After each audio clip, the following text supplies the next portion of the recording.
Hey guys, it's me from Season5, welcome back to another video. Now the long anticipated Netflix adaptation of Avatar: The Last Airbender is finally out, and in today's video I'm going to be reviewing the first episode of Avatar: The Last Airbender entitled Aang. Now before I start today's video, I have to issue a spoiler warning. I'll be completely spoiling the first episode, so if you haven't seen it, pause this video, go watch the first episode, and come back.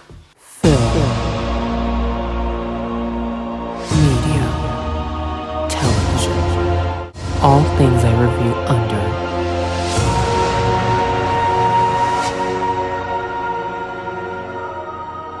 Film Studios 5. Now I want to start off this review by talking about the most controversial part of the first episode, and that is the Air Nomad genocide.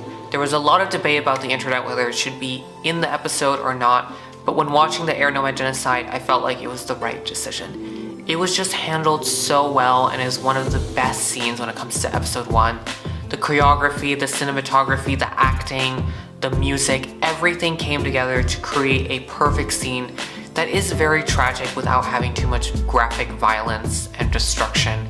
And it really just highlights the tragedy of what happened and gives it the respect and the maturity that it deserves. We're going to be moving on to a dynamic duo that's super important to the episode, and that is Katara and Sokka. I love that when we transitioned from the Air Nomad genocide, we went from Aang being in the water to Katara practicing her waterbending. I love this parallel cutting. It was a great decision in terms of, showing the connection that these characters will eventually have visually. And I love that when we first see Katara, she's struggling with waterbending. She can't even make a basic bubble, which I think is a nice touch that the show added. I kind of felt like in the original, her, development as a waterbender was super fast, and it didn't feel as natural, and I like that in this show they're trying to go for a natural hero's progression to becoming a warrior. And also when we meet Sokka, I love his introductory scene. It's exactly how it was in the original. He's giving a big, important briefing, and it's with the super serious warrior music in the background, and he's really sounding super inspirational, and then you just cut to dead silence, crickets, metaphorical, and these kids are just so disinterested. You just see it on their faces, and it just adds a comedic value to the scene that the original also had.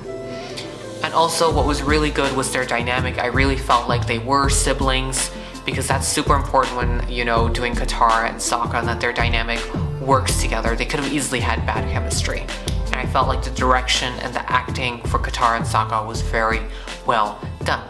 Now moving on to another dynamic duo of this episode, which I'm not going to dive too much into, and that is Zuko and Iroh. They really nailed it on the head with Zuko and Iroh. You really could feel the fire and ice dynamic, with Iroh being the much calmer, colder personality, not as volatile as Zuko, who's this wild flame just going insane and out of control because he has to get this avatar.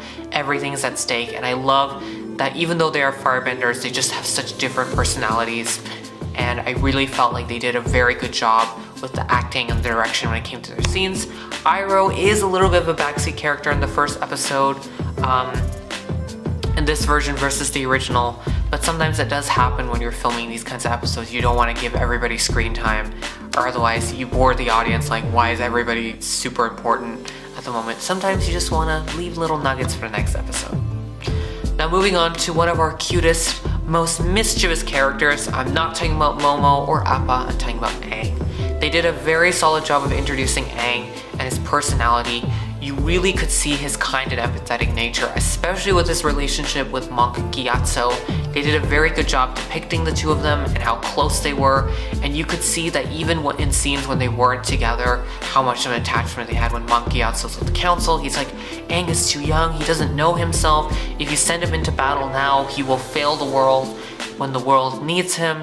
And even though he does lose, you can still feel that somewhere he knows that at least I tried to fight for Aang. And you see that even when he's trying to tell Aang that he's an avatar, there's still that hesitancy, but he does it because he knows it's the right thing for Aang.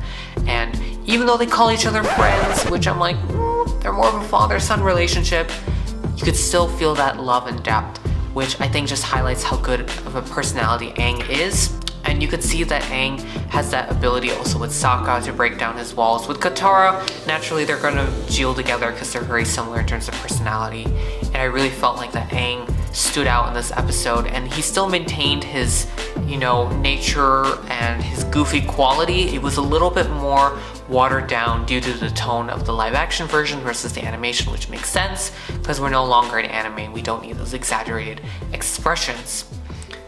But I really felt like the best element of this episode was the bending. The bending was so well choreographed, it was so realistic, and that was something we were all concerned about. And I felt like they did a really good job with this episode when it came to the bending, and also the others, which I'll dive into, in upcoming reviews. However, there were things in the episode that weren't super well done. Number one is Gran. She was just there to give exposition. She kind of repeated what was at the very beginning with the prologue that the Fire Nation attacked us and the world changed. And she kind of just tells Aang that, we haven't seen an Airbender in a century and blah, blah, blah, instead of how it was handled in the original, where they just don't really say anything. They're kind of curious about Aang, they're hesitant about him. She kind of just dumps that information onto him, which doesn't really allow for the air temple scene to have that depth and emotional deepness that it had in the original. But it still maintains to be emotional, but it's just not the same as it was in the first episode back in 2005. Overall, this episode has its qualms and quirks, but it's still enjoyable in my opinion. It's not so bad that you would turn off your screen. You just need to manage your expectations and understand that it's not going to be like the original, and that it has its own, language and its own visual style, and that's something important for us to realize. And I hope you guys enjoyed today's video. Please be sure to give it a big thumbs up and to comment down below your thoughts to the first episode. What did you think? Did you hate it? Did you love it? I'd love to have a conversation.